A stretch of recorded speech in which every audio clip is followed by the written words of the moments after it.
Hey again, guys. It's Dave again.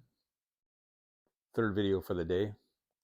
I haven't made a video for over a week, and all of a sudden you get this glut of videos from me. I guess I'm making up.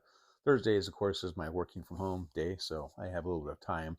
Today I only got 4 cases, so I could probably be done with those in, well, who knows? Depends on what they people say when I give them a call. But it could be a very smooth day, very nice day. And I'm working from home, so I can do things like water the garden, things like that. Smoke a cigar, perhaps. Anyway, I wanted to come on and do a video. The last time I did a video on my jobs,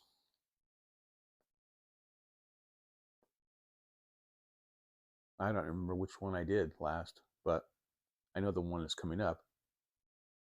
It's a job I got in 1983. I was 20 years old, and I had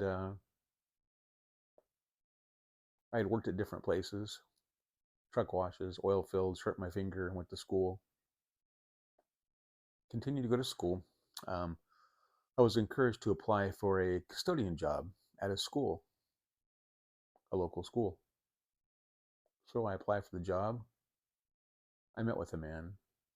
His name was Dr. Kendrick. He was a superintendent of the school district, actually. I'll never forget his office. His desk had a row of pipes on it, a pipe rack, actually. In those days, you could do that. That was very impressive to me, even back then. I remember speaking to Dr. Kendrick. He interviewed me for a position of a school custodian. Now, this was a superintendent of a district, which is kind of unusual. Usually that would be done by the Department of Transportation or maintenance person. But back then in the day, it was the superintendent of the school district that was interviewing me. The guy must have been in his, I don't know, I'm thinking early 70s, but of course I was 20 years old, so he could have been in his early 60s. It would have seemed like an old guy to me, as I am in my early 60s now. Anyway, so I spoke with Dr. Kendrick. He basically told me I was hired, which was really great news. I'll never forget, though. He said, your job is to keep these classrooms clean. We don't want to come in there and see you reading any comic books or anything instead of working. That was kind of funny. I mean, I grew up on comic books, but by that time, I hadn't cracked one open for a while. So that was kind of funny. Anyway, got the job.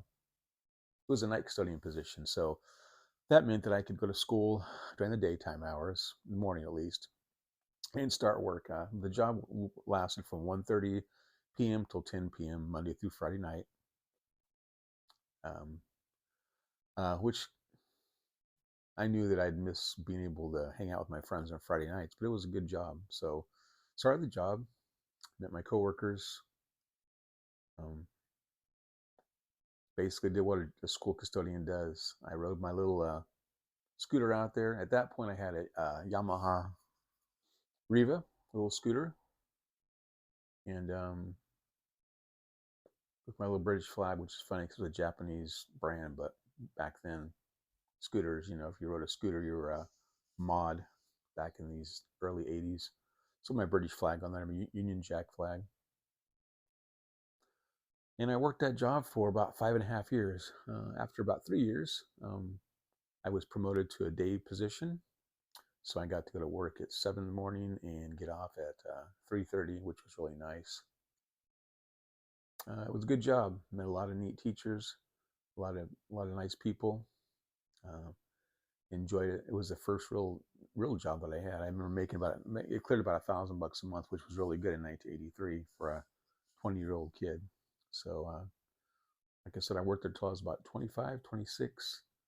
At that point, Amy and I decided we'd got married about a year before I quit that job.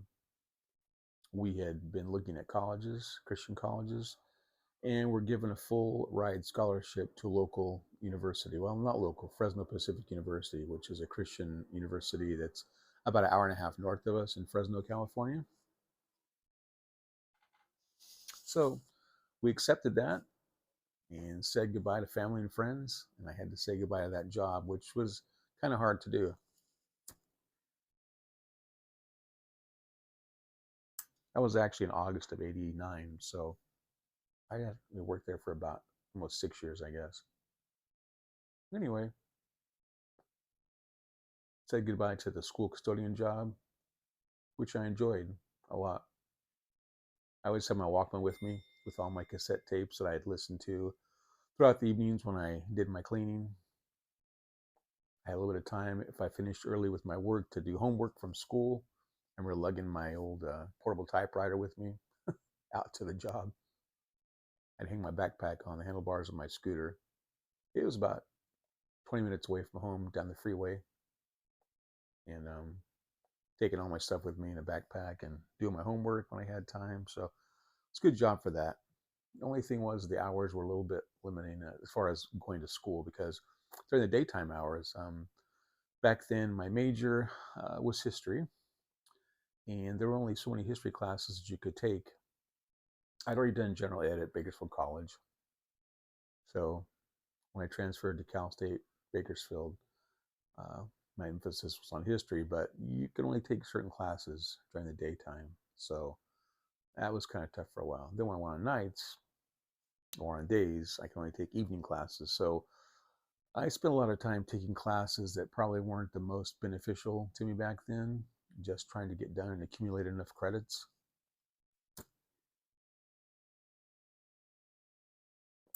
By the end, though, 1989, I was pretty much ready to either quit school or move on to something else.